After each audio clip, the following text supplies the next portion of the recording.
બનાસકાંઠા જિલ્લાના 4 તાલુકાના 192 ગામોમાં પીવાના પાણીની સમસ્યા કાયમી નિરાકરણ માટે બોલાવેલી જૂથ પાણી પુરવઠા યોજનાનું મુખ્યમંત્રી ભૂપેન્દ્ર પટેલ દ્વારા ડીસા ખાતેથી આખોલ ખાતેથી લોકાર્પણ કરાયું।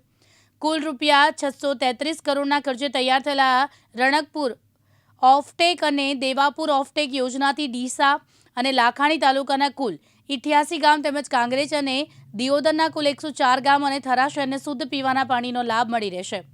બનાસકાંઠા જિલ્લામાં નર્મદા નહેરથી વાવ તાલુકાના દેવપુરા ઓફટેક આધારિત ડીસા અને લાખાણી તાલુકામાં કુલ 88 ગામોનો સમાવેશ થાય છે। જિલ્લા કક્ષાનો ગરીબ કલ્યાણ મેળો છે। મારી સાથે રાજ્યમાંથી વિવિધ સ્થળોએ મારા સાથી મંત્રીશ્રીઓ જોડાયા છે, ધારાસભ્યો છે, સંગઠનના પદાધિકારી છે।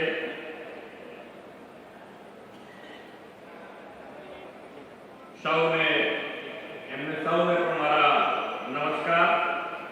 આજે વિશ્વ પ્રવાસન દિવસની સૌને ખૂબ ખૂબ શુભકામનાઓ પાઠવું છું।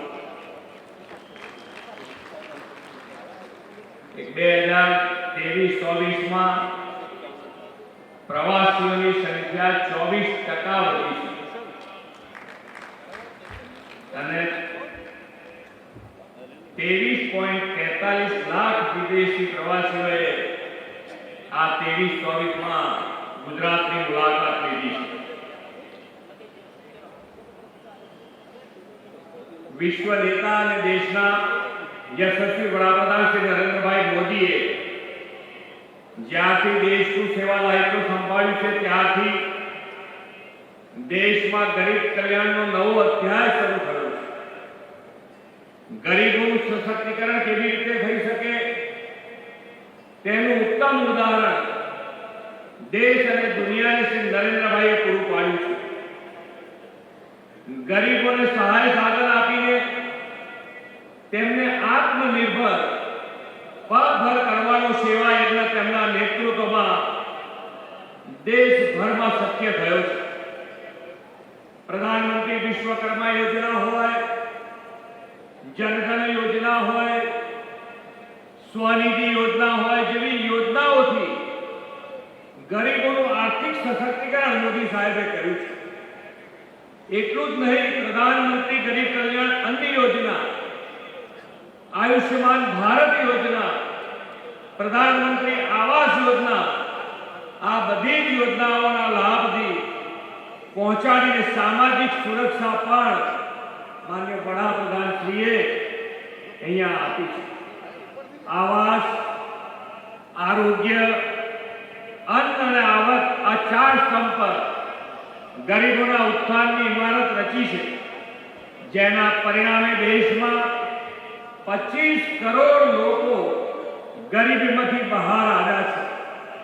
માન્ય વડાપ્રધાનશ્રી હર હંમેશ નાનામાં નાનો માણસ, છેવાડાનો માણસ મુખ્ય પ્રવાહમાં કેવી રીતે આવે એના માટે હર હંમેશ અમને પ્રયત્ન કર્યો છે।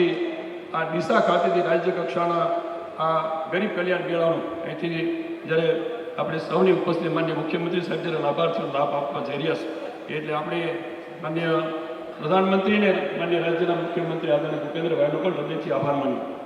આ વર્ષમાં ખૂબ મોટી સંખ્યામાં આ લાભાર્થીઓને ગુજરાત રાજ્યના આદરણીય મુખ્યમંત્રી આદરણીય ભૂપેન્દ્રભાઈ પટેલ એમના હસ્તે સહાય અપાવવાની છે, એટલે હું આપણે સૌ એમને પણ એમનો આભાર વ્યક્ત કરીએ અને આપ સૌના માધ્યમથી જે તેમણે કહેવાનું તેમ કે જે છેવાડાના માનવીની ચિંતા કરી છે પ્રધાનમંત્રી આદરણીય નરેન્દ્રભાઈને પણ આપણે યાદ કરીએ। આ જિલ્લાનો ખેડૂત સાચા અર્થમાં પાણીના મહત્વને સમજે છે, જેથી આધુનિક ખેતી અને સૂક્ષ્મ સિંચાઈના ઉપયોગમાં રાજ્યમાં મોખરાનું સ્થાન આ જિલ્લો ધરાવે છે। ખેતીની સાથે સાથે બનાસકાંઠા જિલ્લો દૂધ ઉત્પાદનમાં દેશમાં મોખરાનું સ્થાન ધરાવે છે। આપણે સૌ ગૌરવ લઈએ કે બનાસ ડેરી એશિયાની સૌથી મોટી સહકારી ડેરી છે।